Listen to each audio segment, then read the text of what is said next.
ones. Whoa, whoa, whoa, whoa, whoa.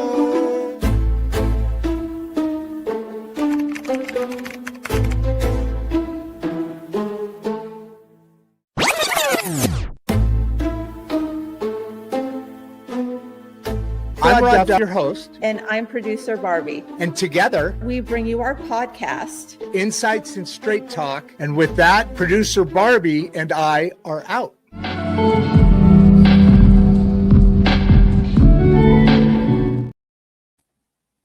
Good afternoon, everybody, and welcome. Welcome very much. Welcome much, and welcome to Insights and Straight Talk. I'm Rod Duff, here with producer Barbie, as always. And before we step into today's conversation, I want to recognize the ecosystem that makes conversations like this possible. The Mangum City Library, thank you for protecting access to knowledge in a world that increasingly fragments attention. Leaf Lab, thank you for building agile education that actually connects skill to reality. The Regeneration School Project and Voices at the Table, thank you guys for proving that leadership doesn't start at 40, it starts at 14. And very soon, if you see by the logo up there, we will introduce to you our newest sponsor, Eyecatcher Gifts. With that, today's conversation sits right at the center of something we've been circling for months. Capacity. We've talked about systems. We've talked about civic participation. We've talked about health as infrastructure. We've talked about the middle class stability. But here's the question that keeps resurfacing. What happens when young men disengage? What happens when workforce participation drops? You know, when college enrollment for men declines, when strength, physical, emotional, economic, quietly erodes, what happens? Is this just a cultural mood right now, you think, or is it structural? Across the education, across hiring, across health metrics, across social development.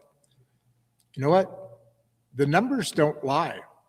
Young men are reporting higher levels of isolation, lower levels of workforce engagement, declining academic performance, and confusion about identity and direction. Now, before anyone jumps to politics here, pause. This is not about grievance. It's about responsibility.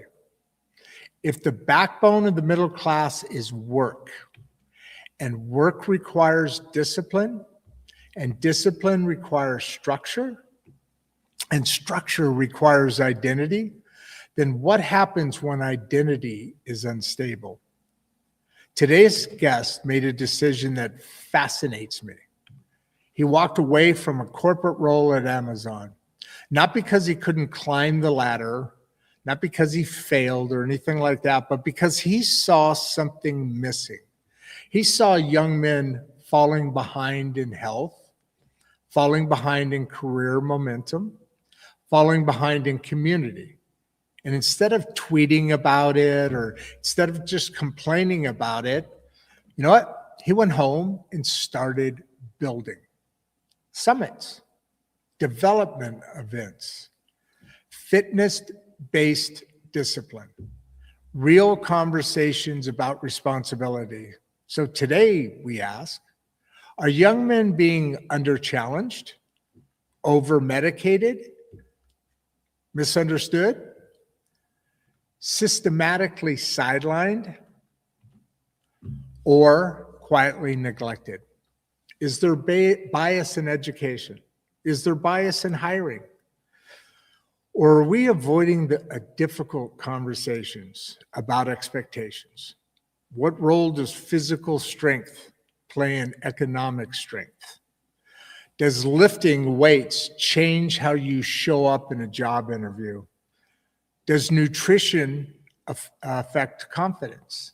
Does discipline in the gym translate to discipline at work? And perhaps most importantly, if young men don't build momentum early, you know what? Who pays for it later? Families, communities, the middle class. This is not about nostalgia. This is not about culture wars. This is not about going backwards. It's about asking whether we are equipping half of the population with clarity, structure, and direction. So buckle up. This is going to be direct. It's going to be thoughtful. This may get a little uncomfortable, but you know what? Discomfort builds strength.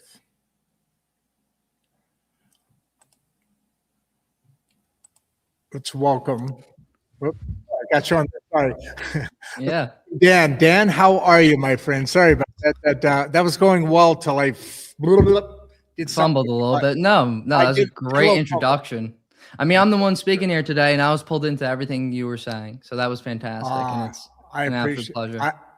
Oh, you know what? Hold on here. Yeah. We actually have...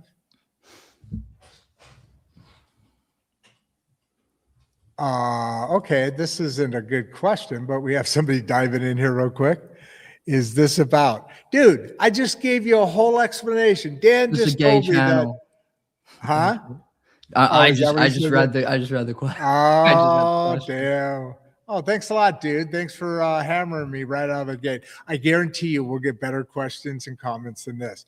I'm going to knock you out of here. Why don't you give us, as we're getting fruits and vegetables thrown at us on stage here right out of the gate, why don't you give us your background, that inflection point that brought you to a point where now that because it is, I'll delete these, but it is a point of fact that there is some real need in this time and in this transition that we're going through for many reasons. But what brought you on this journey? It's a great question, Rod. And it's interesting because I feel most people look for a purpose in their life. And for me, I went to Catholic grade school, Catholic high school. I joined a Catholic fraternity, not because it was Catholic, but just a fraternity I joined. And because of these things, I always kind of believed in a higher calling. And for me, I didn't really know what that was. So you just go through the motions, go to college, get a job. I worked at Amazon for 4 years, a little over. And during that time at Amazon, I started to notice a few things I felt were just not right, both in how things occurred in the organization, but also just on a broader scale within our country. I mean, regarding the Amazon piece, I saw biases against guys. I saw biases in hiring, in how we marketed, in how we spoke, like leaders spoke. I can get more details later on. But then on the national trend, I started to see empirical evidence, research, literature on how men just weren't doing well. They weren't doing well in education, in workforce participation, in social relationships, their health, and elsewhere. And at some point, I just didn't see anyone really doing something about it. There are a lot of people talking about it, by all means. A lot of people pay lip service to this issue, but not a lot of people were actually doing something about it. Do you really think a lot of people pay lip service to this issue? 100%. I'm glad to hear. More recently, probably than that. That's the problem in this in societies, maybe in general. As I talk about the pendulum, right? It always, if we're in the 50s, we'd be having the conversation in reverse. Oh yeah, definitely. Men and women. It's that pendulum that goes from here all the way over to here, all the way over to here, and everybody, almost everybody, 80-90% of all of us, men, women, races, religions, 90% at least live in the middle, and the voices are all out here, and it really sucks, and it's good. So as you're going, can you kind of roll into a little bit about the philosophy? I know you have a really big event coming up, so we should hit that earlier. By the way, there's 200 people on. So awesome. Stan Ferris, even though you're throwing mud at us, I'm sure there's going to be a few other people that are like, He did jump back on and say, just got here, didn't hear what was happening. And then he says gas prices are up. So Stan, I think, is going to be a little bit of a comedic in ours. I may delete some of his stuff and I may keep some. This one I'm going to keep. But why don't you go on and let's try and make this you got to help me, please. Take this over and make this a professional show, would you? Yeah, by all means. I mean, I'll touch on the Young Men's Summit we're doing at St. Joe's University in Philadelphia. Yes. Yeah, it's an awesome event coming to St. Joe's University, Philly. It's an event designed to help counter some of these declining outcomes we're seeing among younger guys. It's meant to help guys advance their career, improve their health, and build connections with people and businesses that will push them forward in life. And really, at the end of the day, what we're looking to achieve is to light a fire in every attendee who steps in the building that day, that it is not only important, but necessary that they go out and do something with their life, not just for themselves, but also to better their families, to better their community, and to better their country. For some reason, this is like semi-controversial, this issue, trying to encourage young men. There's a lot of pushback. Hold on, before we go down that, and definitely, I definitely want to be all over this conversation, but let's keep staying back. Well, I like to call it hovering. The event, 1 day, 3 day. So great question. So 1 day event, early morning, 9:30 to 2 p.m. And once more, we're connecting younger guys with local Philly leaders. We're offering free professional headshots. Typically, they go for $250. We're doing that for free. It's a catered event, and we're adding in some pretty cool bonuses to all the attendees who attend as well. And it's speaker events. So in other words, I'm here. I'm at the event. I'm not a young guy, so I can't get in. But no, you can. No, it's open to all. It's open to all. Okay. All right. So I'm in Philly. I'm at the event. I'm in one hall, speaker after speaker after speaker through that time frame. Is there job fair?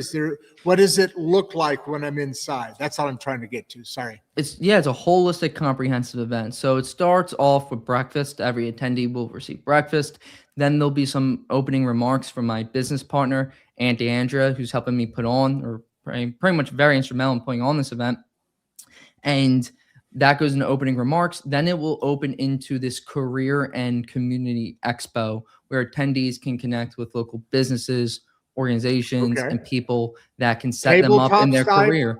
Yeah, tabletop. Like think trade show. Think trade show. Gotcha. Okay, that's where I thought. Okay. Yeah, think trade show. And to continue on there real fast, in that little trade show area, we're going to have a professional photographer doing these headshots. So guys can leave, put down their LinkedIn, use it for job applications, whatever they may like. Additionally, too, if a guy comes in and is feeling a bit scruffy that day, we're going to have barbers on site who are offering free shape-ups to every attendee as well. And then during this time, we're going to have workshops throughout the day.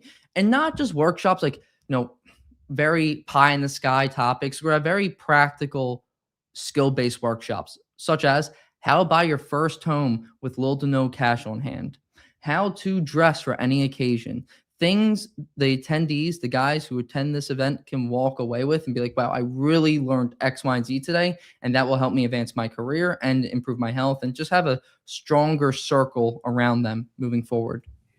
Yeah, so there's the whole combination of things. I love the little shake up that you guys are able to do if somebody needs a little change and vibe of whatever they're doing. That's a good idea.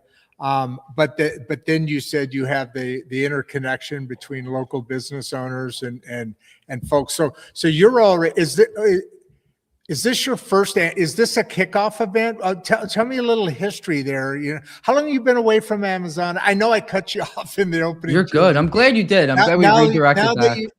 Now you got this. Now you got this head thinking here.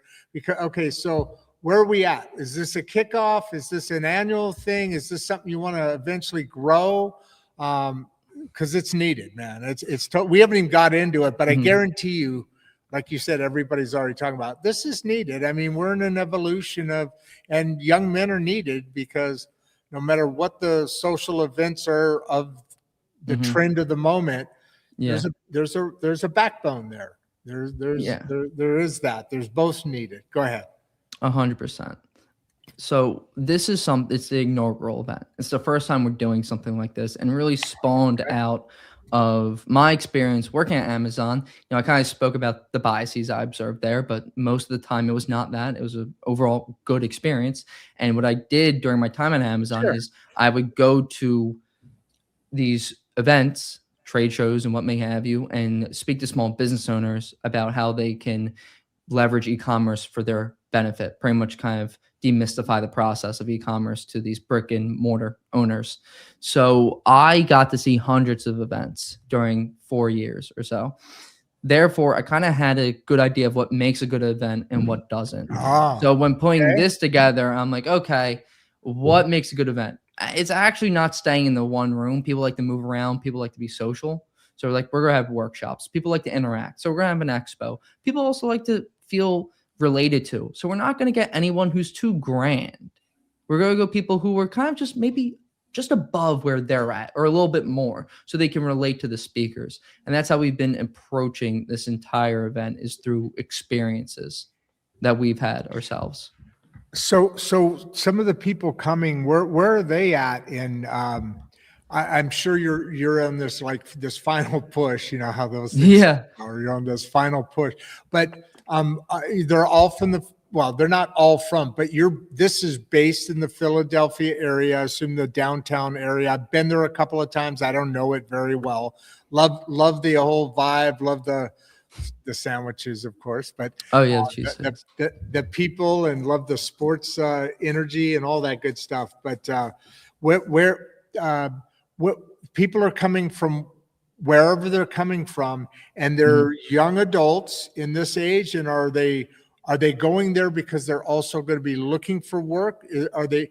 How are you building this Sure. out? How have you been building this out as a work expo, or also we have this work expo, but young men, you're going to learn this, and this, or is it just kind of equally both? Or you know where I'm going with that? I do. Yeah, no, I can jump in. There's 3 pillars to this event. It's career, it's health, and it's community. These are the 3 things we want to help guys move forward in.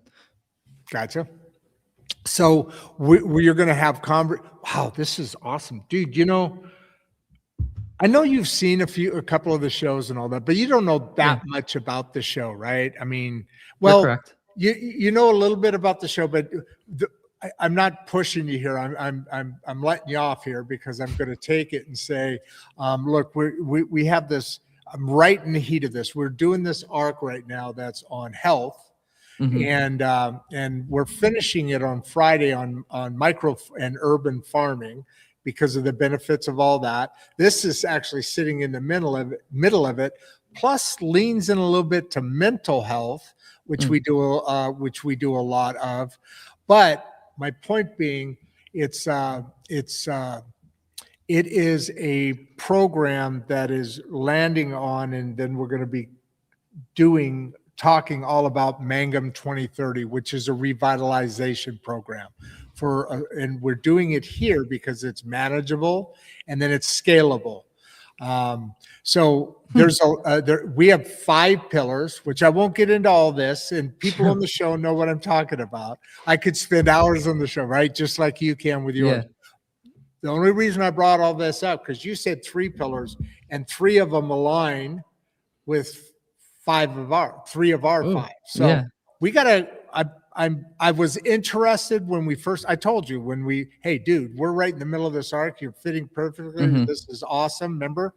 But also the longer range thing. I'm really going to be listening to this conversation with a little bit more relevance, and then let's definitely keep in contact, because maybe there's some collaboration between Philadelphia, Manga, different stuff we'll talk about. I would love that. Go on. I love that. Yeah, I think it'd be a lot of fun. Maybe even a little bit of a series kind of thing.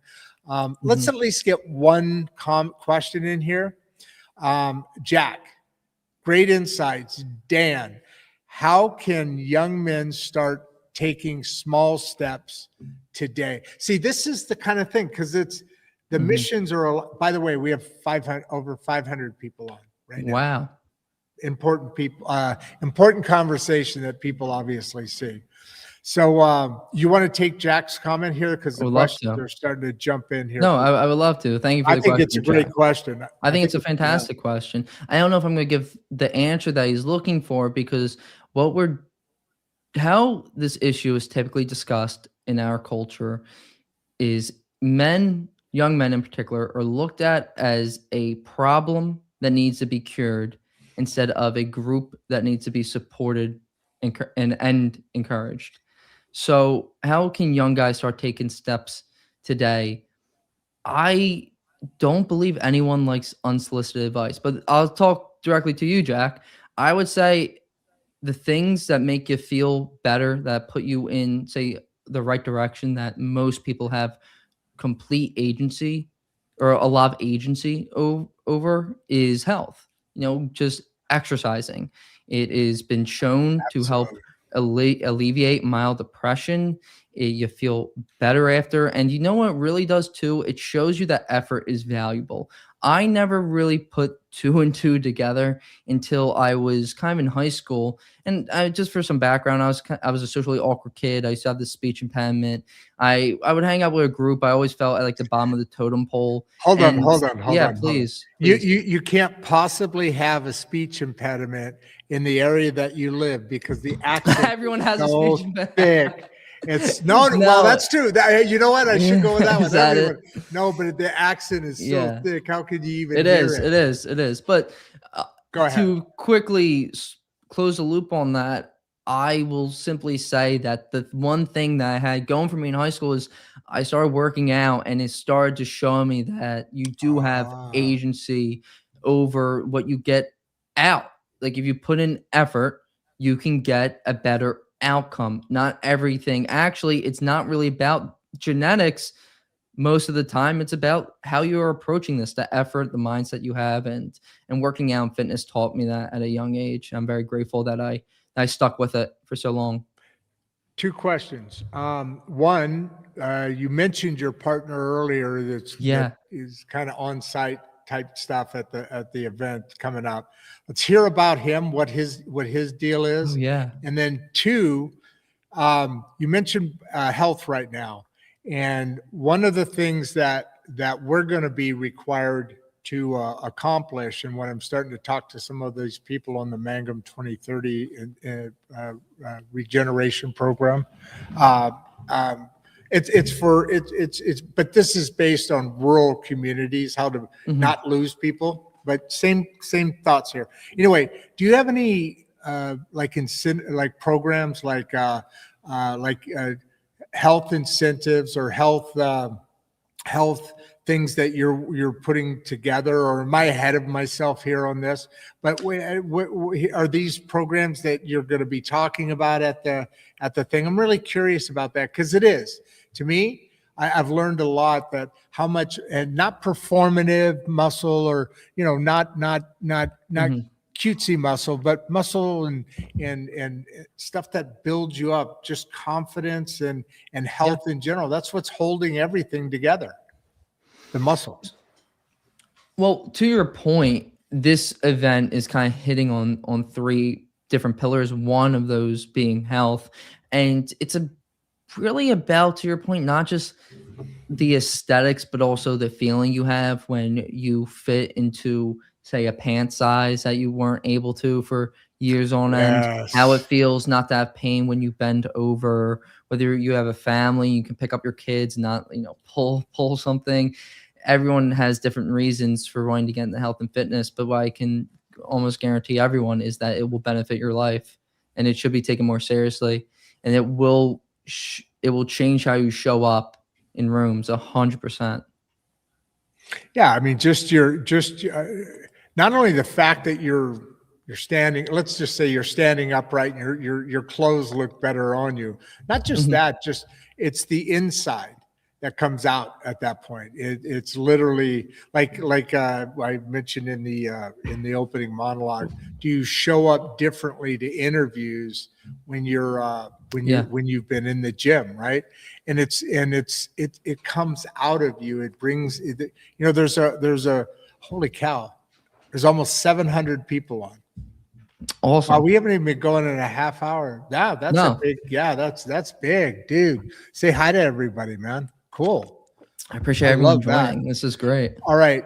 So we've got right now it's we've already gone a half an hour, dude. That went by fast. Yeah. We did.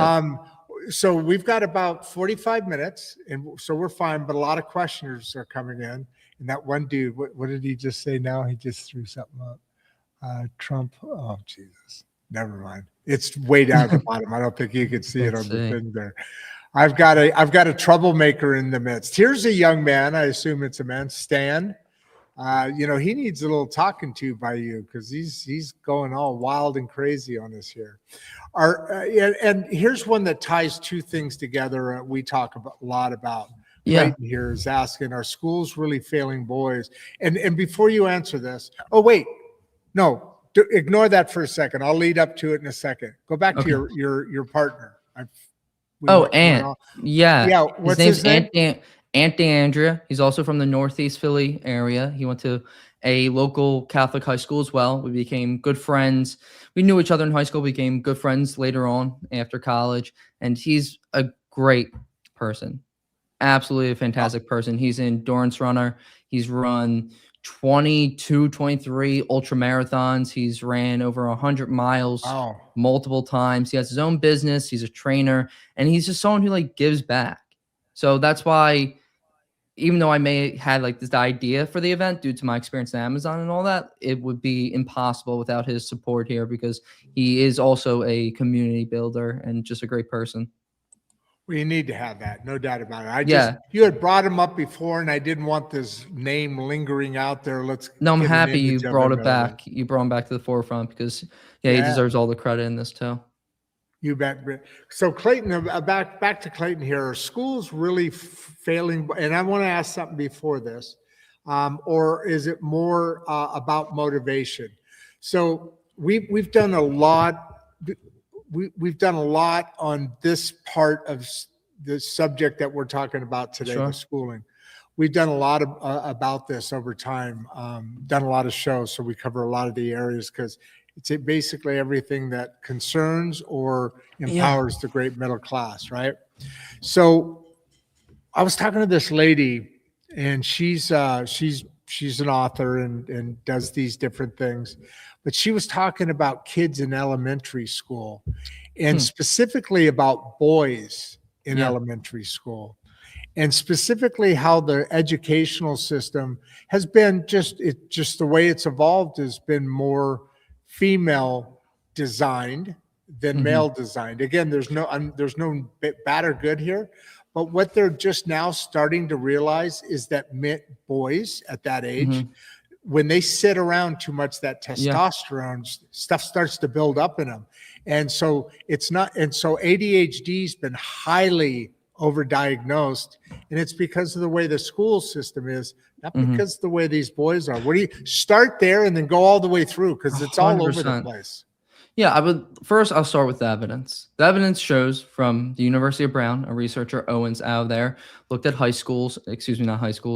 elementary schools, specifically 4 and 5-year-olds who have behavioral issues, both boys and girls. And she found in her studies from the University of Brown that boys were more likely for exhibiting similar behavioral issues as girls, more likely to be held back, penalized, and that would result in these compounding effects down the line, which ended up in this huge educational gap, because there's an educational gap in the outcomes. And she linked that educational gap and the outcomes, say graduating from high school, going to college, etc., with how those issues were handled earlier on in life.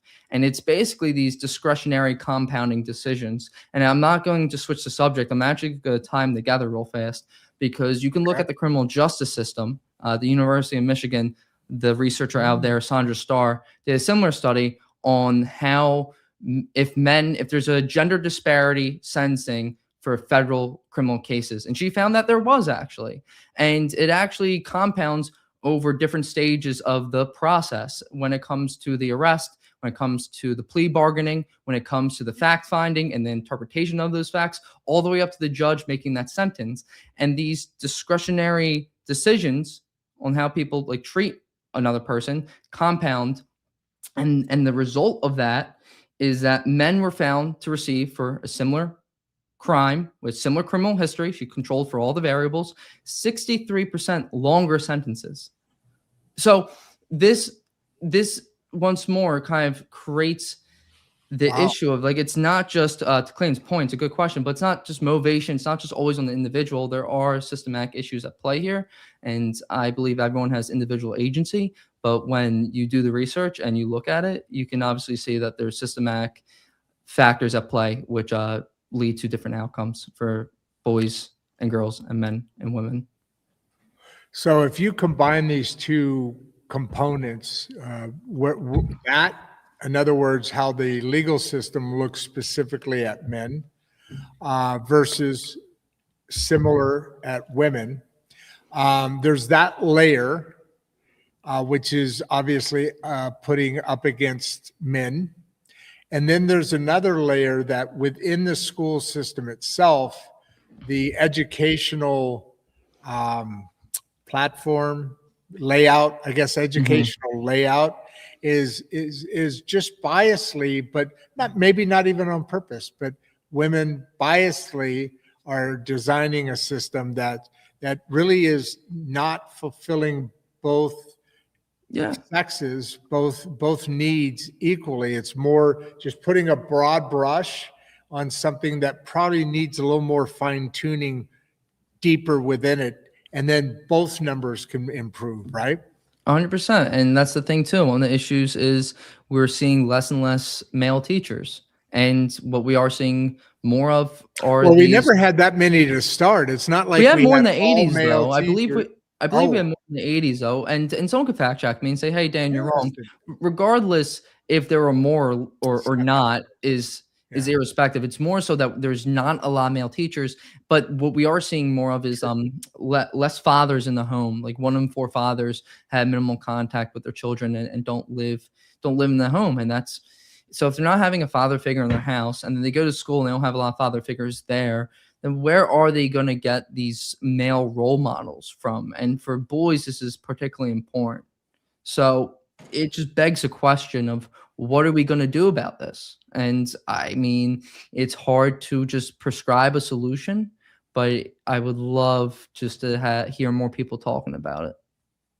So I can definitely chime back in because I think this is a great, so for a different goal, but aligned,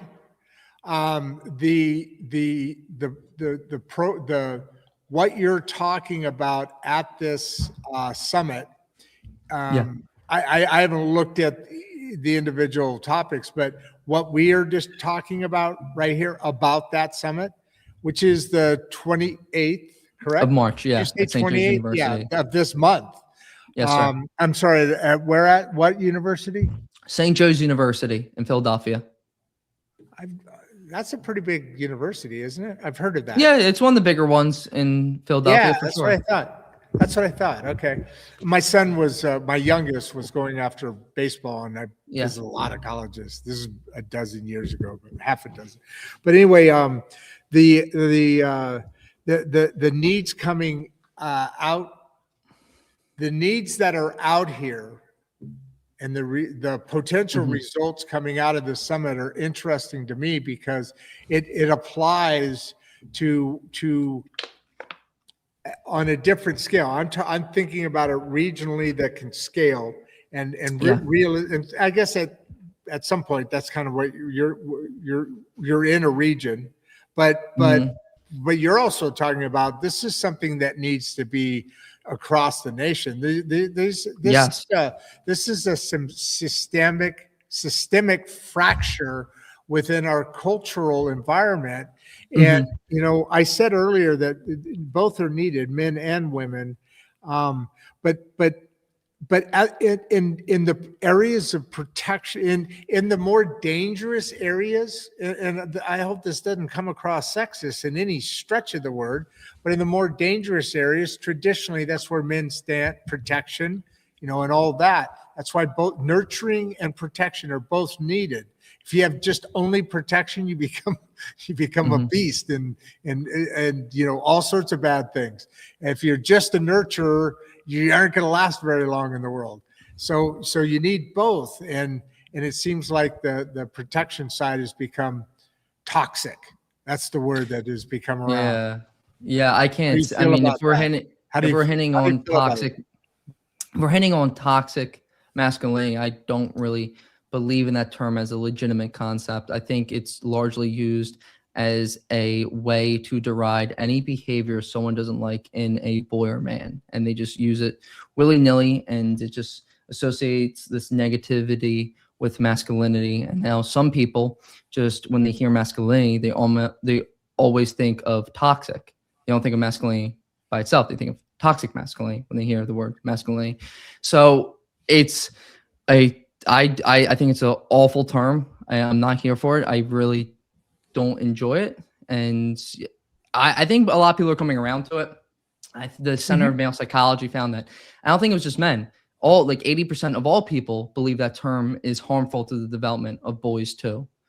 So Oh, I think, it's yeah, almost I a believe we're no-brainer. getting a I'm glad. I'm consensus. glad those. I'm glad those Yeah, numbers are high because that's me too. basically a no-brainer. I Uh-huh. mean, that term, however it came out, is very new, fairly new, but that term came out for no other reason than like what you said, but to to put somebody on on the shelf. It's one of those things that. What are you going to say about that? I mean, I am masculine. I have to be. That's Mhm. my DNA. That's what God put me on this earth for. Now, the extremes of everything that people can get into discussions about on both sides, I'm tired of all that.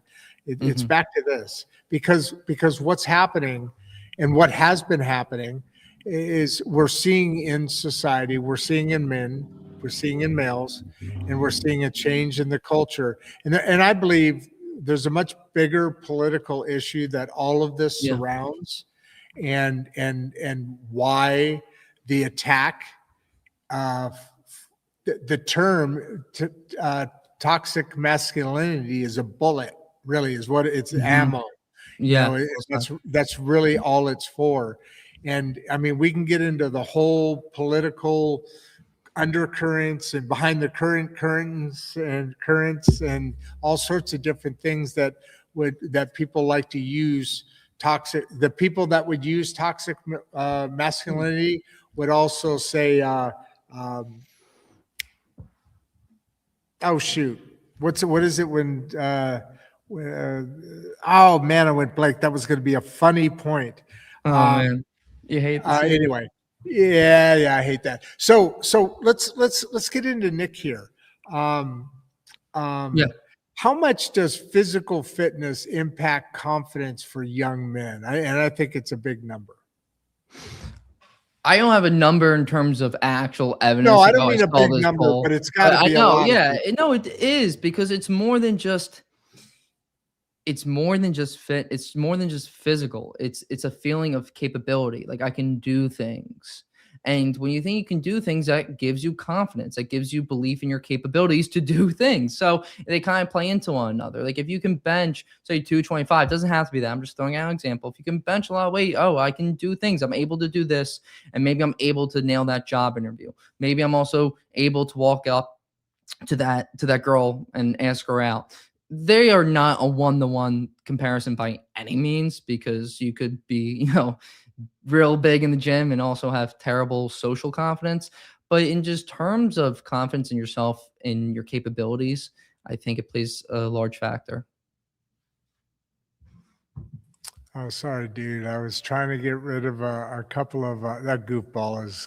He's talking all about the world politics, which is nothing on pattern here. Yeah, Get on I think topic, it. dude. Yeah, I think that it's about the confidence. It's about physiology. It's endorphins. Mhm. It's all of the things that come together. Now we're talking about young men here and beyond, obviously, but my focus and what we've been talking about with men is and women is from the top down, from us old folks down, Mhm. and driving younger, because when you get older, so all the things, the confidence and all that is what builds you growing. Mhm. Once you're wanting to continue to grow, and now you're thinking more about maybe uh, uh, quality over quantity. In other Yeah. words, I don't want to trip and break my hip now. That's more of an issue. Yeah.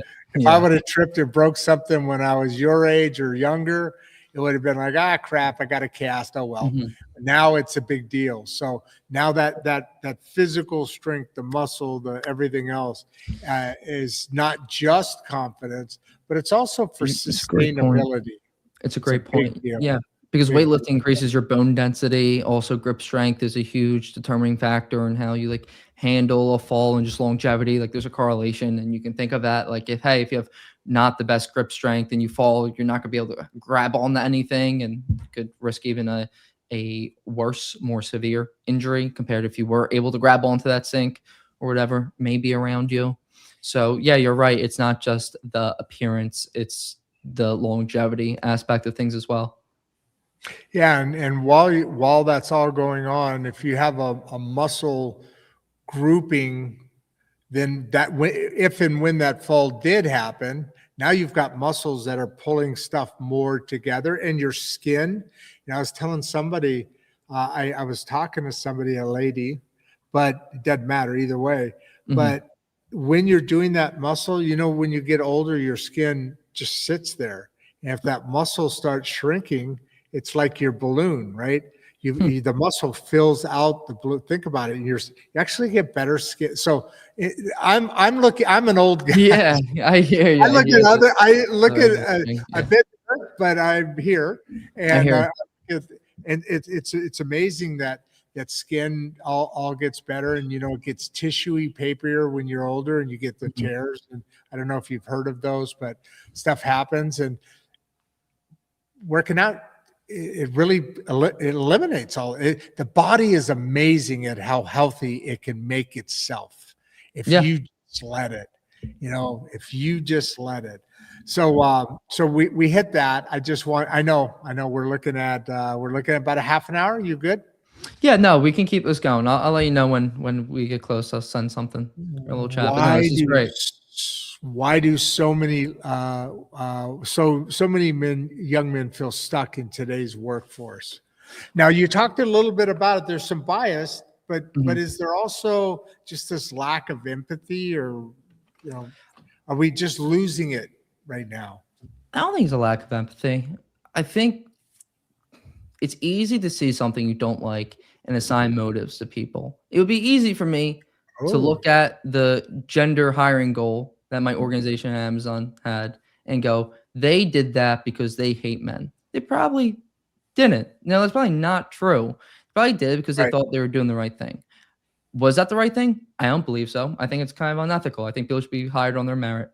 But the thing though is these things are happening, and it's not just happening to me or what I witnessed. It's when I'm traveling across the country, I'm meeting other guys who left their corporate roles to start business because they said they couldn't ascend anymore because they hit a ceiling and they're only looking for a certain type of person, which wasn't them, i.e. not a white guy basically. And it's stuff that's going on, and it's wrong, and It it's is. ubiquitous throughout the corporate world because the corporate world, they're big on these appearances, and they're going to try and manufacture outcomes. Like I'll just give another example real quick. One time we were doing a panel of small business owners, and there were three guys, and we asked the one guy not to go on the panel and have his wife instead because we want a woman. So the wife wasn't really the PR person of the company. So when she went on, she wasn't paying attention. It was a Zoom call the entire time because it wasn't her field and she didn't do it. So that it also doesn't lead to the best outcome either. And you may go, well, what's all wrong with that? Like we just want to increase gender diversity. What's all wrong with that? Well, the thing is, it's kind of like a one-way show. It's a one-way show because we would have panels with all women when it wasn't like a women's event, and there would be no press about having, oh, we need to add a guy to that panel, for example. Additionally, when I left the org that I was in Amazon, it was roughly 75% to 80% women. So there's no like going the other way. It's not about In and I don't think Amazon? yeah, at my organization, like obviously Amazon's a huge company, but in my business unit. And I don't think there should be either. We should stop trying to play with the scale and trying to engineer outcomes. The thing is, if you want to effectuate change, you need to start at the bottom level. That's why I'm also not in favor of like male only scholarships, because you're not addressing the issue. The issue it starts when these kids are 4 and 5 that I alluded to earlier. We're not doing anything by offering male only scholarships. I find those once more unethical. But people come up with these solutions that are top down. And I don't think top down solutions are the way to go to better society as a whole. You should start with the bottom. Like what is the crux of the issue? And it's not, and a male only scholarship or a certain gender hiring goal isn't going to address it. No, definitely not. But you asked the question, what does address it? How are we getting there? So it's always been, we talked about the pendulum before. Yeah. It's always been that way. So what's it going to take to get this back to where the pendulum should be? I'll be transparent. There's not an immediate answer that comes to mind because that encompasses so many different things. It encompasses so many different like issues. And now for the lady's question, why do so many young men feel stuck in today's workforce? I don't know if they feel stuck per se. Maybe they might. I can only speak for myself, but I do believe there's this apathy towards it. Like, why bother? Why bother? And I think that also has to come from the affordability crisis with home buyers being able to buy a home. But yeah, I mean, it's like a why bother? Like, why do this if I'm not going to say get treated fairly? Get treated fairly. Why even bother? And when young guys, it's weird too, because I mean, I'm single, go on dates now and again, and just from the guys I speak to who are also single, like it's really confusing messaging. Like you're supposed to pay, but yet like the lady's totally independent. She could pay if she wanted to. Like it's all these little things. It's just like, can't we just be like civil? Can we just end the war of the sexes? Like it's so tiring. No one wins. Everyone ends up miserable. Can't we just come together and address the issues like as normal, rational people and sideline the extremists and just be like, hey, take a seat, shut up? Yeah, no, we can't. Not now. No. But I think we can. We certainly can, obviously. But it's a matter of what's going to happen. Just go ahead and start on the thing, and I'll jump in with you. I'm about half an hour wrapping out. Sorry, had a young man jump in here on me, and we're getting through some things. But yeah, I mean that's the whole point, isn't it? I mean that's where it is, and that's where the battle's been for a long time. And if the pendulum hadn't gone all the way to the other side, we probably wouldn't be here today. Because, but what we do need is we need to have a lot more conversations like this. People talking about it, because why does it happen? Well, it's very obvious. Well, it's not obvious, but it's very simple. Whether it's easy to fix or not, it is still simple. That like all governments, divide and conquer, right? How do you divide? You divide the men from the women, the races into different boxes, religions, so forth and so on. And then you throw shiny objects out so that those little groups start fighting. And when the women back in the 70s, when that rightly went, hey, there's some correction that needs to be made here. Because let's face it, there was some correction that needed to be made, but that correction ended up doing all of this too. This little correction ended up doing all of this. I don't know if it's, I don't know. I think there's a lot to the culture too that kind of goes Meaning? unnoticed. What do you mean by that? The culture. So the culture, it's pretty well talked about. Like there's a culture influences how policies are made and how people vote. And when you have a culture that popularizes degrading guys, like that's what you're going to get. Oh, That's what sure. you're gonna get. Like, yeah, Sabrina. And I'm not one to censor anyone. I'm a huge First Amendment advocate.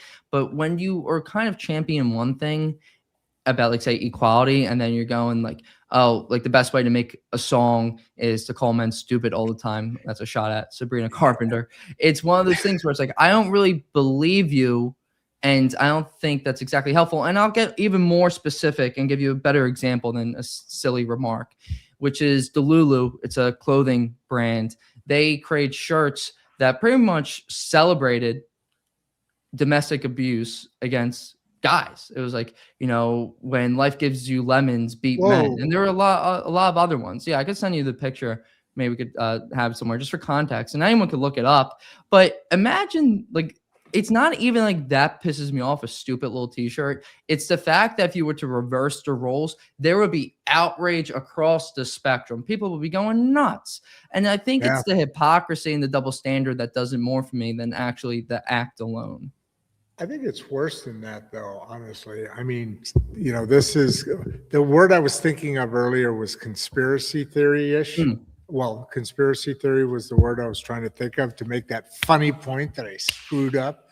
But Dan, I think it goes beyond that, because I talked about divide and conquer, and I think these things that you're talking about now are all very, very, very real, and are all very, very much part of society, and are all very, very much part of the reason that the male species, the male part of the species is in the position that we're in, whether we want to call it stuck or other things. But there is these things going on that need to be addressed, and that's absolute.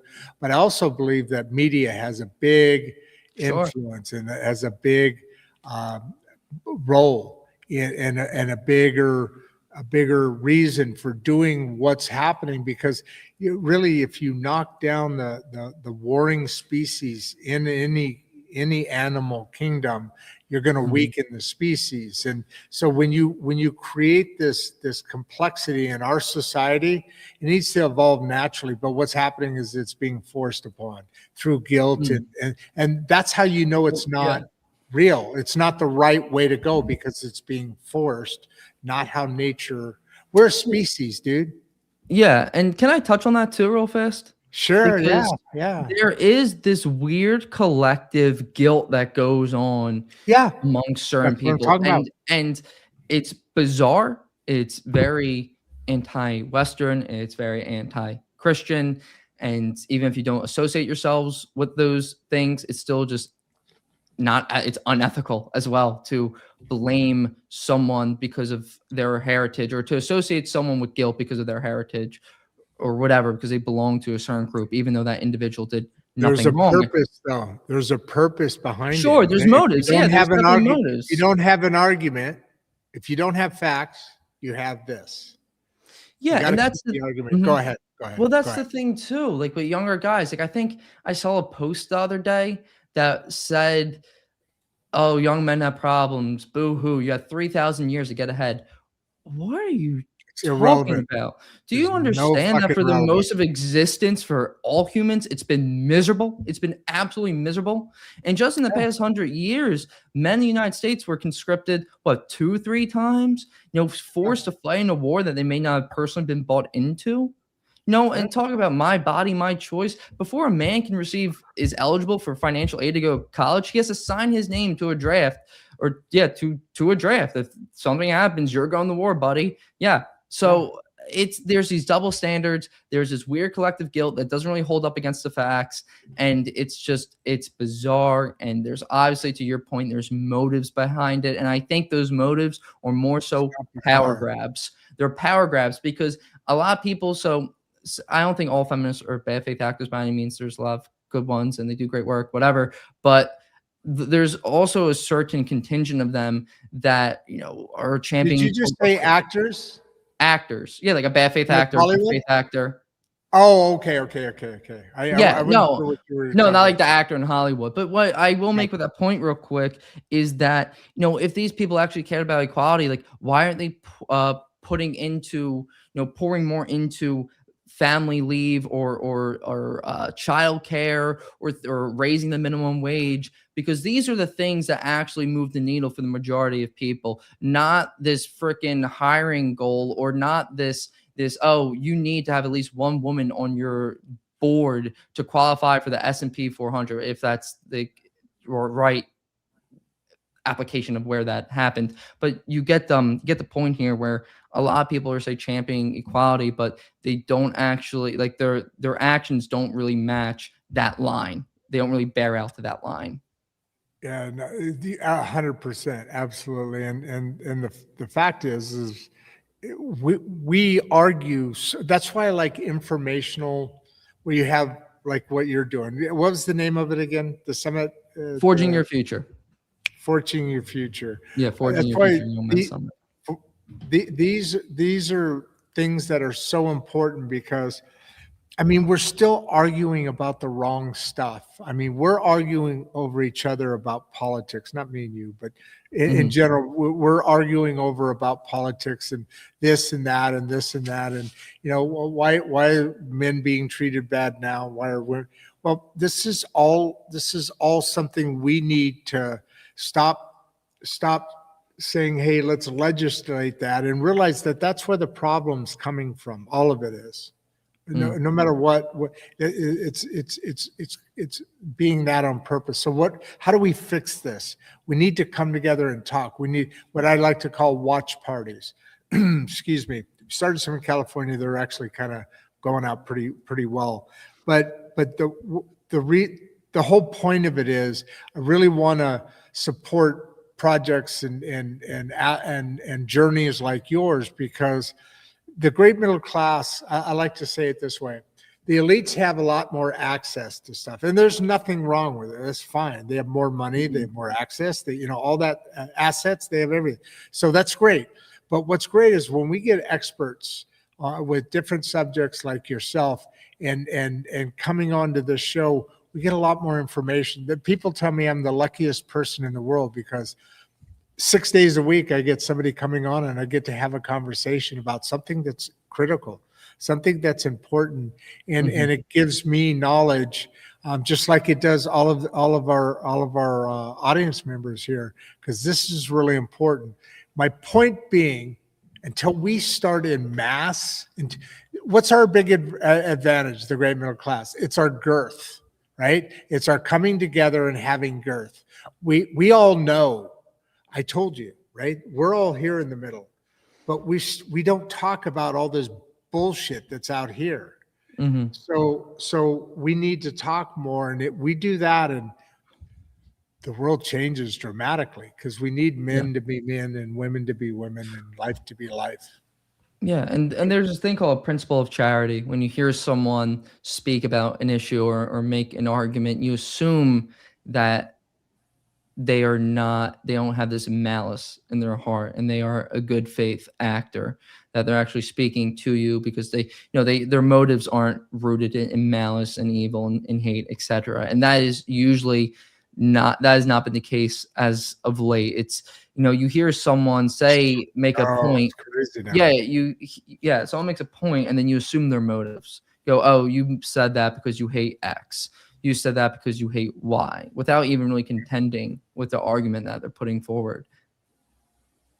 Yeah, no doubt. And I call it a screaming past each other. That's kind of that's kind of what's happening now. Clive here. By the way, I hope we're still okay. We've got about 1, 2, 3, 4, 5, 6, 7, 8, 9. We got about 10 more questions. You okay on time, right? Yeah. Let me maybe we'll scoot through. I can adjust something. Let's just keep going. Okay, cool. So Clive, can mentorship actually reverse these trends? And I believe the answer is yes. That's one of the things. There's a whole thing that needs to be done here. But what do you say about mentorship, which I'm a big I believe it. Yeah. Thank you. I'm having trouble with some words today, man. Go ahead. I'm not the best person to ask about mentorship. I've taken the mentors, like some I haven't known personally. You watch their videos, you feel connected. But Mhm. 100%, Clive, no doubt. As far as mentorship, actually reversing trends like these, Mhm. yes and no. So, if and jump in with me here, if you would, Don, or Dan, as we go along here. The when, mentorship is one thing, right? So what you're doing is you've had mentors and I've had mentors and basically what you're doing is you're seeing into the future, right? That's what a Mm, mentor does, that's well right? said. Is they turn on a light because journey in life is not a straight road, right? It's a journey. It's got twists and you this happens and then it sends you this way and it shouldn't be a straight line. But what a mentor does is turns on the light along the path. So if you fall off, you can get back on it, you can find it again, or you just keep going along and you find it. So that's what a mentor does. In essence, there's a lot more to it, but that's a broad brush. Makes sense, right, Dan? It does. Yeah, I was moving something so we can continue this awesome conversation. But there's nothing that you said I would disagree with or add on to. And I really like the line of how a mentorship shows you into the future because it allows you to avoid the Yeah. mistakes that they made and not even just avoid the mistakes, but learn from them and make better decisions for yourself. So I think mentorship is invaluable in a lot of cases. And that even goes straight to parenting, Clive. If I could just add this onto it, if you don't mind, um, you know, kids learn more from you by watching what you do than what you tell them to do. In other words, show your kids some scars, that you've had these scars that sure something hurt, but hey, dad's still here. He got through it. Those are the kind of things in mentoringship that really people can reverse these trends. However, on the reversing part, we need to all come together and we need to get a handle over our media, over our politics. It's not I'm an independent. I don't care. I don't care about blue or red. But what it is about is the question should always be, is this the best? Is the bill I'm voting on benefiting the great middle class of America? That should be the only defining thing. And people who keep their promises should be revoted back in if you like their promises to begin with. If people don't keep their promises, they should be voted back out according to what they can and can't do. That should be I always vote split ticket because you know why? Politics is local. So all of that aside, that's not about politics, although it is that's what's going to fix this thing with guys and then girls and then back to guys and then back to girls and then trans and then this and then that. It's all these things they throwing shiny rocks. If you take a jar of black ants mixed with red ants and you just leave it in there and the ants are going around the jar, right? They're just living their life. If you just go up there and you shake it a little bit, they start killing each other. That's what the media does to us. And that's why you have to have this summit work. Let's go into some of these. So the part that it maybe doesn't fix the trend, if we don't get over the media and we don't get our politicians back in straight line. Jennifer Carter, are young men losing touch with purpose or just opportunity? That is an awesome question. That's an awesome That question. is an awesome question. Well, this is what I would quickly say on that. There has to be a certain amount of action taken for opportunity to present itself, and I believe a lot of that action isn't being taken. Because of apathy, you think, from men, or because they aren't able to take the action, or a combination of things? This is not a simple. This is not a simple it's not. conversation. But I mean, we could look at like what's the incentive to do so. Like why? I think there's a lot of, as we said earlier, apathy. Why have a girlfriend if I can just watch porn? Why go out and socialize or work out if I could just play video games? Why get a better job if I can just always rely on my parents? And to be fully transparent, I moved back home. So, I mean, it's not this awful thing. It's more or less your relationship with the thing when, living at home. But there is this loss of like, why bother? Like, why bother? And only the individual can come up with the why bother. They kind of have to explore that for themselves. And providing, I think, unsolicited advice isn't always helpful. Everyone loves to give advice. most people hate to take it. So people need to kind of discover for what themselves and understand like what makes them tick, like who you really are. And I think David Goggins is a guy who's largely misunderstood. People see him running on the street, screaming with his shirt off, but you really have to understand where that guy comes from, like such a broken home. And that's to put it lightly, and to understand like racially abused, growing up in schools, 300 pounds, spraying for cockroaches, no life ahead of him. Man. And just one day it was just like, I don't want this to be my life. This sucks.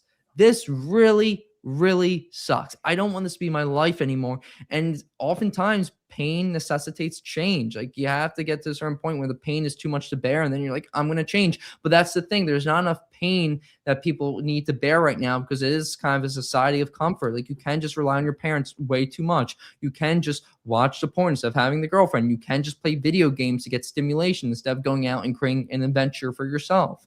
So you kind of like, I don't think pain is this great. I'm not gonna like say pain's the best thing in the world, but it forces people to change, and that's what it did for Goggins. Like, and he went on to do great things. And regardless of you think of him, he's an outlier, but he makes it very clear in how he speaks. He's not special. He's not special. He's not better than anyone.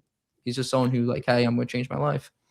You brought up an interesting concept there, which isn't a concept, but I'm just calling it that for now. Sure. It reminded me of, and you probably may or may not have heard this kind of wives' tale.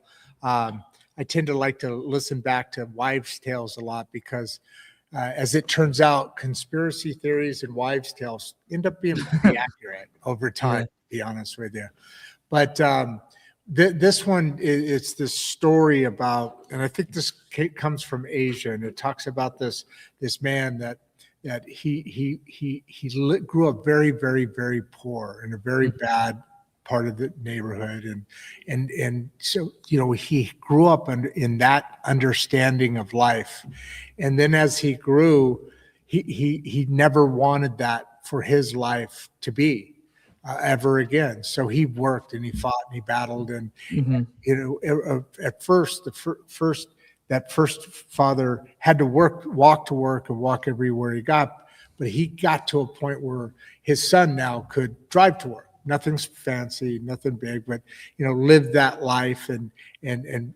continued and struggled on.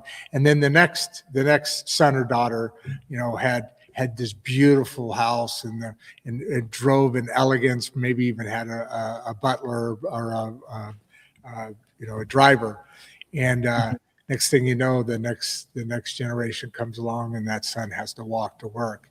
And it's because of that story that you just said. If you're passing that along and you're living in comfort, where does that desire go and where does it come from?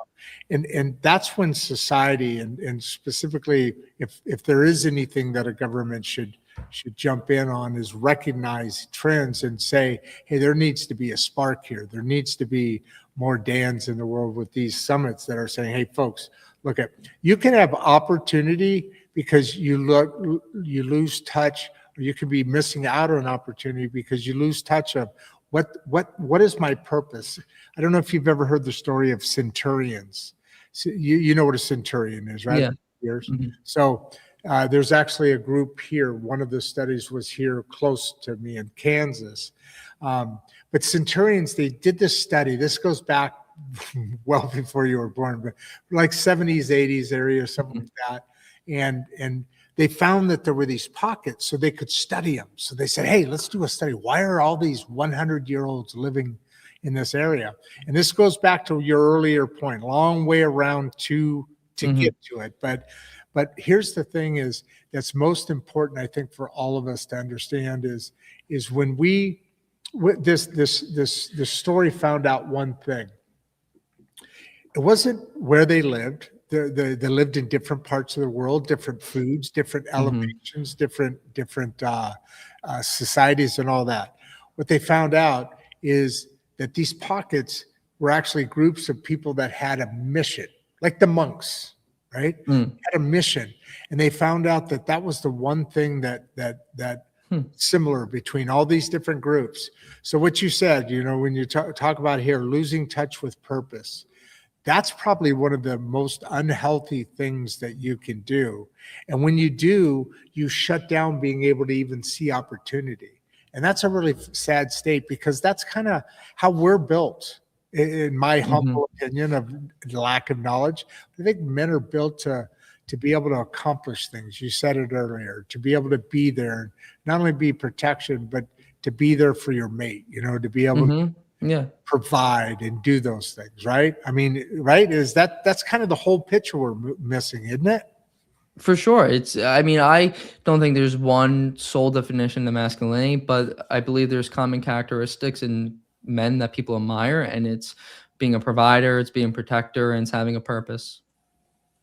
Okay, so Rochelle's stepping up a little bit here, jumping in and saying, all right then, how do we balance responsibility, men's responsibility, versus victimhood in young men? I mean, is there a lot of, I don't know that there's necessarily a lot of victim. I may be wrong, but I haven't heard it. A lot of men saying I'm a victim, but she's asking the question. Is that a fair question? I think it's a fair question. I think that could get into like the quote incel community. These guys who kind of completely resigned from life. They What's are the ones incel that play. mean? It's basically when you don't have sex and it's not by choice. So yeah, I mean, I don't know, I'm not going to cite a number because I really have no idea, but there are a number, large, significant number of young people that guys actually do that. Well, yeah, I mean, this is how they look at it. They kind of look at partially what I touched on earlier, like the game is rigged. Like, hey, I'm not 6 foot. I don't earn 6 figures.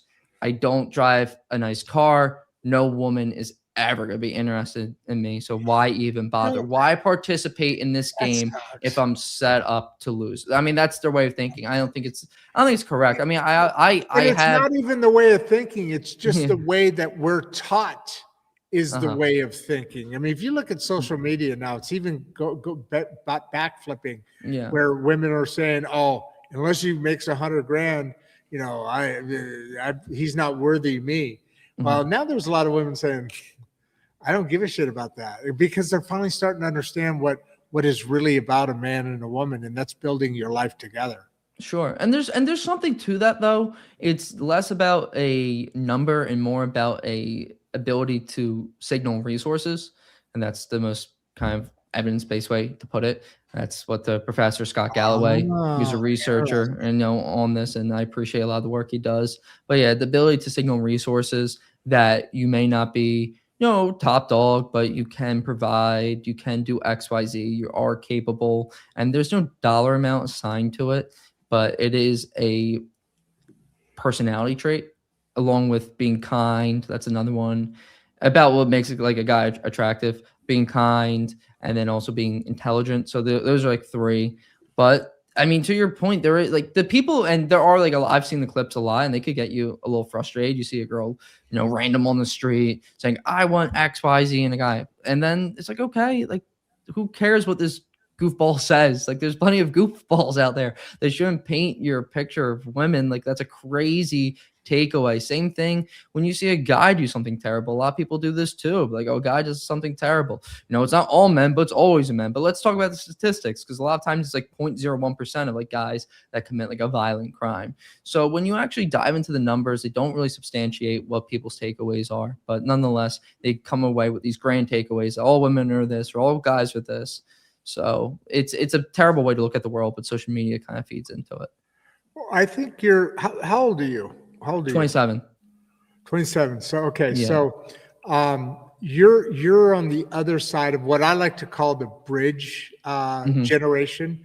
My son's generation, right, has never, is the only the last generation to have seen what I've seen, right? They saw no internet, right? They saw phones plugged into the wall. They've seen, they were the last generation. You've never seen that. And there's nothing wrong with that. It's just the way the world is moving. But what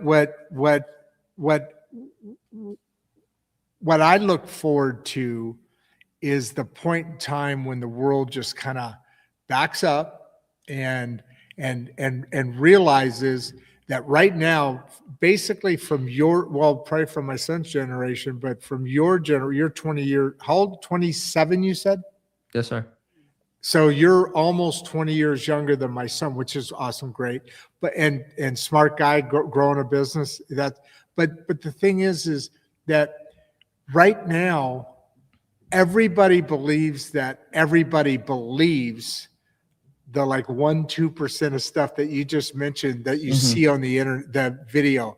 I wonder, generations before we didn't have it that Sure. condensed. So you're dealing with even more young men dealing with even more, young women too, in different things, dealing with even more by extension than ever did before. Mm-hmm. Before I go into Bradley here, I'm glad you did say you extended, right?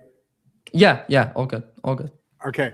Because we're at that haunting hour. So Bradley Pump, just by coincidence, I told you we started a year and a half ago. But I don't know why, but he just happened to be on my first show. And so I always promise whenever he happened to pop in, he's actually got a couple of comments here. I give him his own personal shout out, but only one per show, Bradley. Bradley, shout out. Thanks for being here. Could community programs help more than schools? And that's what I was asking about before at the summit. These programs, are there designer programs? And here, can community programs help more than schools? Yeah, I will touch on something that another boys and men's advocate, George Temen, fantastic guy. Everyone should follow him when it comes to boys and men's advocacy. That's data driven. And what he found, he's based out of the UK, that one of the best solutions to reducing violent crime among young men and boys is by having youth clubs, like boxing clubs more specifically. And that gives an outlet for that, say, because aggression isn't bad. That's another thing that has been mischaracterized. Aggression is inherently bad. It's not. It's how it's used, and it's how it, like, the form it takes. So these boxing clubs allow young boys and men, young men, to get in there in a controlled manner, like exhibit that aggression, learn from mentors, learn how to control it. Because that's the one thing I don't do martial arts, but every single person I heard of, Rod, that does martial arts is like the people in there are so key on like this, like you don't bring what you're learning here outside of the gym and just start fighting people. Like, like you'll get kicked out. Like you will not be welcome back. So I think that's fantastic to learn and something I would be a huge advocate for to bring to cities. Now, obviously, like the implementation is everything, but just as an idea, as a concept, it seems like a great solution. Yeah, I totally agree. It's almost like that.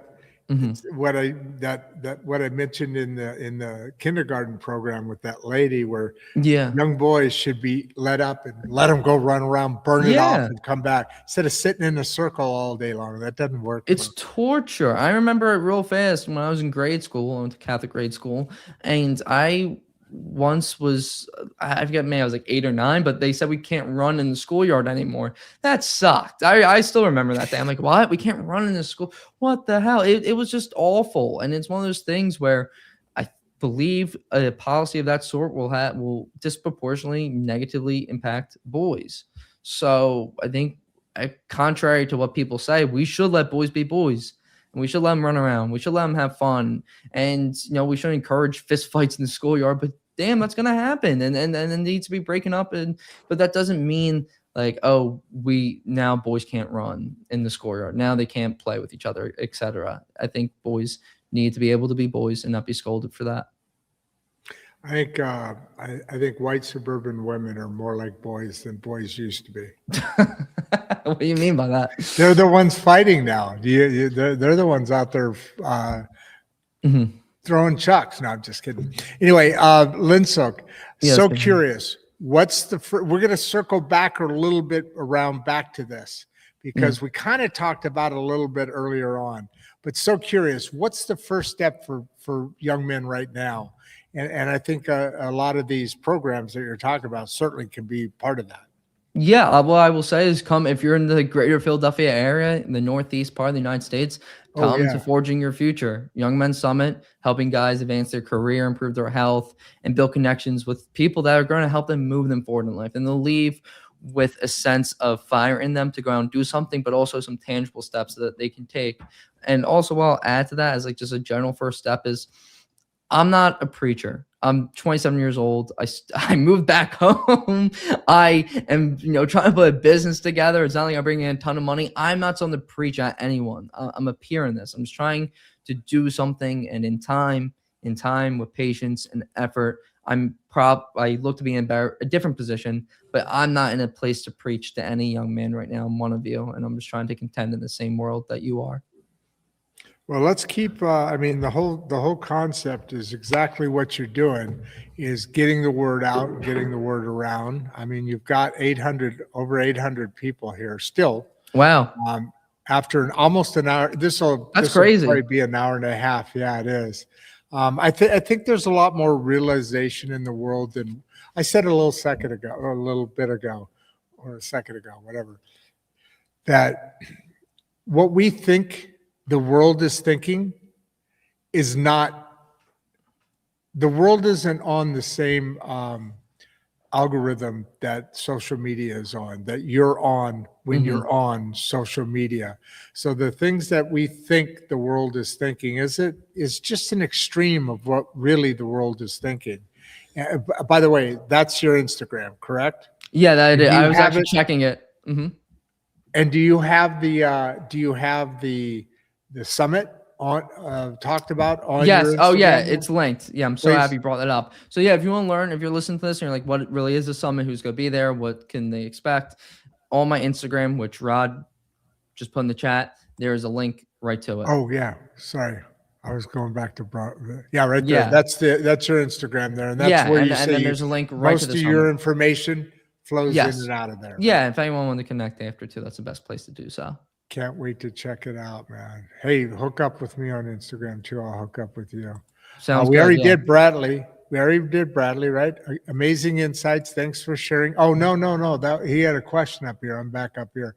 All right, let me get through this. I'm trying not to. Okay, why don't you read what Bradley said there? Amazing insights. Thanks for sharing live. Did we say this earlier, right? We said this one earlier, right? I think we briefly had, and I appreciate that, Clayton. I'm glad that you've enjoyed it. Read out loud what Clayton said there. This conversation is exactly what's needed right now. Yeah, it is. I couldn't agree with you more. Oh wow. I'll read this one. Rochelle. By the way, I love this last name. My favorite writer in the world, Hemingway. Yeah, that's cool. Thanks, Rod and Barbie, for bringing experts like Dan on. I think there's a lot of people that really, and then there's some dingbats down here, but we won't get into that. Why don't you read what Jack has to say here? This conversation is so relevant today. Thank you for sharing. Thank you, Jack, for being here. Beautiful. And then we have somebody talking about defense bills. I think I think to be fair to that person, that was in reference to when I brought up the draft, to be fair to them. Oh, okay. So wait. I totally missed that. Sorry, I was harassing you, Evan. I didn't connect something here. The draft. Oh, I see what you're saying. Yeah, because I brought up the double standard, my body, my choice, or the hypocrisy, and then how for a guy to receive financial aid, then he has to sign for the draft. And I think what Evan's pointing to how is, I'm not familiar with the bill, but U.S. defense bills are calling for automatic registration to the draft, so you wouldn't even have to opt in. That's fair. Well to play out. But did we talk about J.P. Morgan warning oil can hit $120 a barrel? I think, I'm not sure in what context that was. I have no idea. I think somebody's trying to jump on a Trump thing here, probably, my guess. Maybe. Let me delete that. And what I want to ask you, please, I'm going to put you back in the green room here in a minute. I'll close this puppy down. Hold on. This is all correct. That is correct. Yeah. Correct? Yeah, I always double check how I spell my last name, but yeah, that's correct. Well, you spelled it, so no, I know. That's what I'm saying. I always double check how I spell it. I spell it. Gotcha. Yeah, I want to make sure. All right, so we got We got, like I said, we got well over 800 people here. That's crazy. Whoa, 4 more people just jumped on while I said that. I don't know why. Maybe they jumped off before or something. But anyway, what do you want to leave them with? One thing I normally ask in the green room, and you didn't touch those peanuts, right? Those green No. peanuts? No, I Okay, did cool. not. I know Philadelphia's green, so I knew there was some danger here today. Yeah, some temptation. But before you, what do you want to leave everybody with? A final thought before you give a big wave? I'll throw you in the green room. I'll hook back up with you. I'll jump back in after I wrap up. But what do you want to tell everybody? Broader message, I would say, in regards to just moving the things forward. It doesn't have to be this issue. I can totally understand why. I'm glad a lot of people think this issue of young men contending with current challenges right now is important, and I appreciate you. But if there's an issue that is near and dear to your heart, could be anything, the only way that's going to change is through benevolence, like the act of doing good. And once more, this is a reminder to myself more than anyone else. Oftentimes, empathy is called for. I think empathy is excellent, but benevolence is what moves the needle on a societal scale. So if there is something that means something to you, an issue that means something to you, do something about it. Please get involved in your community. You're more needed than you know. Couldn't agree with you more, brother, man. I appreciate that. It's been a great show. You got a tons of fans here, dude. I mean, we're headed towards 1,000, although we're going to wrap it up here now. Yeah. But, probably want to keep in contact, want to maybe build on this conversation because it's important to the great middle class. Let's give everybody a big wave. Hang out for me. Listen to the closing monologue, and I'll see you on the other side. Talk soon. All right, just hang out there for me, Dan. I'll be there in a second. And you know what a conversation today, man. I mean, yeah, we dipped into a couple things, and here's what I want you to sit with as we close. If young men feel stuck, if they feel directionless, or if work participation declines, if health deteriorates, it's not a men's issue, guys. That's a middle class issue. It's a economic issue. It's a family issue. Yeah, it's a civic capacity issue. Strength matters, not performative strength, like we were talking about, build muscle. Not loud strength, not social media strength. Real strength, the kind built through discipline, through mentorship. I'm such a big proponent of that. Through responsibility, through nutrition, through structure, and whether you agree with everything said today or not, the conversation itself is what matters, because ignoring it won't solve it. If you're raising sons, if you're mentoring young employees, if you're a coach, if you're a business owner, if you're a teacher, you're in this conversation. Now, here's what I ask of you, okay? Subscribe to the YouTube channel at RodDuff1939. Not just one episode, right? Watch 2 or 3. Understand the ecosystem. And then join our Substack, insightsstraighttalk.substack.com. Engage in the comments. Share this episode with someone who needs to hear it. We built nearly 25,000 strong across our platforms. It's just, and we did that in just over a year and a half. 500 episodes plus, 6 days a week. You know why? Because conversations like these aren't being had with nuance anywhere else. And this is exactly why Dan stepped away from the comfort of building something meaningful, stepped away from comfort to build something meaningful. And here, the question is this, though. Where do you step up? If we want a strong middle class, if we want strong families, if we want strong communities, then we must be willing to have strong conversations. We'll see you in the next episode of Insights and Straight Talk. Keep building. And you know what? For now, I'm out. Before you leave, if you'd like to watch another one of the podcasts, click the first link in the description. We love having you here and we appreciate all your support. And with that, producer Barbie and I are out.